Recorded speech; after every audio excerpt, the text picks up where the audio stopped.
चंदन क्यारी का आम लोग है जो भारतीय जनता पार्टी के विचारधारा मानने वाले। आजसू पार्टी के नवरत्नों में से एक रत्न रहे उमाकांत आजसू का दामन चोड़ जेएमएम का दामन थाम जेएमएम पार्टी के टिकट पर चंदनकारी क्षेत्र से विधायकी का ताल ठोक रहे हैं।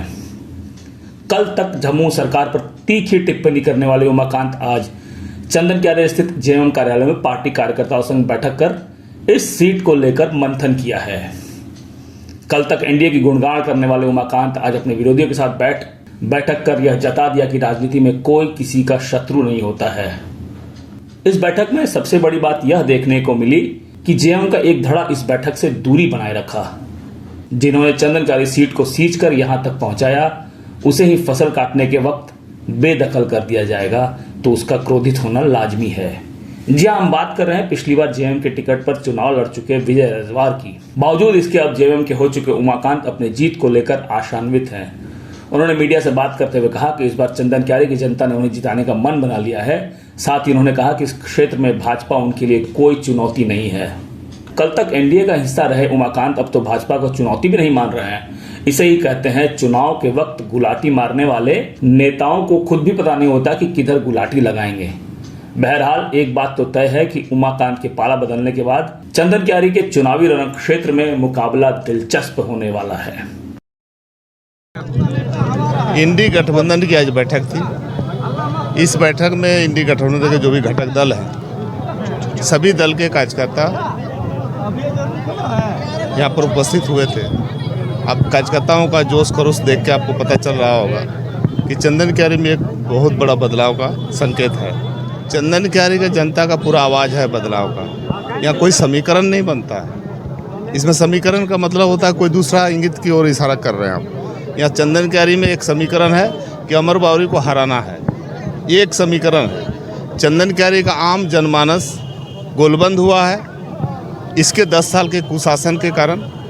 इसलिए अमर बावरी का 2024 का चुनाव में विदाई है। उनका अमर बावरी का कार्यकाल किस तरह से देख रहे हैं? 2 बार को विधायक रह चुके हैं यहाँ पर। हम असफल कार्यकाल देख रहे हैं। उन्होंने कोई काम नहीं किया। चंदनक्यारी की जनता को बरगलाने का काम किया, झांसा देने का काम किया। इसलिए अमर बावरी से लोग नाराज़ हैं, उसके क्रियाकलाप से नाराज़ हैं। अमर बावरी चंदनक्यारी में प्रतिनिधि बनते हैं और चंदनक्यारी के लोगों को अपना प्रतिनिधित्व करने का मौका नहीं देते हैं। इनके प्रतिनिधि बोकारो के लोग जाते हैं जिला में। विधायक प्रतिनिधि चंदनक्यारी का विधायक है लेकिन इसका प्रतिनिधि होता है बोकारो निवासी। तो चंदनक्यारी का लोगों ने इनको परखा है, इनको देखा है, इनको पहचाना है कि ये किसी लायक नहीं है। सभी काम अधूरे हैं। मैं 2009 से 14 के बीच में जिन कार्यों को आगे बढ़ाया था उसके बाद एक भी काम आगे नहीं बढ़ा है। ये बगल में आप जाइए ना, टुमकुटार के सामने एक पुल बना हुआ है, उसका संपर्क पथ नहीं बन पाया। एक छोटा सा चीज़ है। आप चले जाइए खेदाडी और केलियादा के बीच में एक पुल बना हुआ है जो मैंने बनवाया था, उसका संपर्क पथ नहीं बन पाया है। ये छोटा छोटा चीज़ मैं बता रहा हूँ।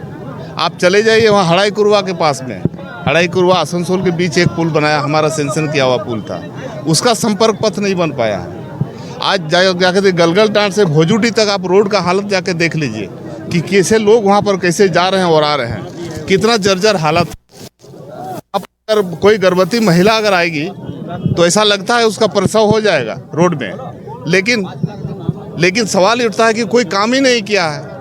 आप जिस दल में है उस दल का बात बोल करके चुनाव जीत थोड़े सकते हैं। जनता की इच्छा है, आकांक्षा है, उसको पूरा करना पड़ेगा। आज पूरा ब्लॉक का जो हालात है आप ब्लॉक में देख लीजिए। बिना पैसा और बिना घूस का कोई काम नहीं होता है। हमारा यहाँ चंदनक्यारी खेतिहरों का अधिकांश है। सभी लोग खेतिहर हैं और सभी लोग ज़मीन मालिक हैं। उनका आज के समय में जाइए मोटेशन कराने के लिए, ऑनलाइन करने के लिए बिना पैसा का एक काम नहीं हो रहा है। ये जंगल राज कायम हो गया है और ये जंगल राज कायम करने में, स्थापित करने में अमर बावरी के लोग हैं, अमर बावरी हैं। इनका प्रतिनिधि जाके घूस लेके वहाँ पर रसीद कटवाता है। आज ये हालात बहुत ख़राब है चंदनक्यारी का। इसलिए चुनाव के समय में पूरा रोष और आक्रोश चंदनक्यारी के लोगों में है और चुनाव में परिणाम में उसको बदलने का लोग काम करें। मेरा सपना है कि एक नया चंदनक्यारी बनाना है। उस नए चंदनक्यारी में जो भी काम अधूरे पड़े हैं उन सारे अधूरे कामों को हम करेंगे। आज यहाँ पर स्वास्थ्य विभाग के यहाँ पर हॉस्पिटल बना है, डॉक्टर नहीं बैठ रहा है। यहाँ पर आज के समय में स्कूल में टीचर नहीं है, इस पर किसी तरह का कोई ध्यान नहीं है। आप किसी भी स्कूल में जाइए, देखिएगा टीचर आपको नज़र नहीं आएगा। और अमर बावरी का बेटा जाता है चिन्मया में पढ़ने के लिए, गरीब का वोट लेगा, बेटा को पढ़ाएगा चिन्मया में, हॉस्पिटल भेज रहा है बिहार, और हॉस्पिटल चला गया। देखिए कहाँ कहाँ। भाजपा तो 2014 में मोदी जी भी बोले थे कि हम 2 करोड़ लोगों को प्रतिवर्ष नौकरी देंगे, और भाजपा ने कहा था कि 15 लाख रुपया देंगे। क्या पूरा भारतवर्ष का लोग इस आश्वासन को देख चुका है। अभी यहाँ पर मुख्यमंत्री जी ने मैया सम्मान योजना प्रारंभ किया, सभी झारखंड के सभी महिलाओं को, जिसमें कोई पक्षपात नहीं हुआ है, सभी लोगों को 1000 रुपया प्रति माह देने का जब उन्होंने निर्णय किया कैबिनेट में, उसके बाद इनको दर्द होने लगा तो 2100 रुपया गोगो कर दिया। अभी गोगो का मतलब चंदन क्यारी में ही गोगो तो ज़्यादा है। क्या है कि ये चंदन क्यारी में अमर बावरी को इस बार गोगो करेगा लोग।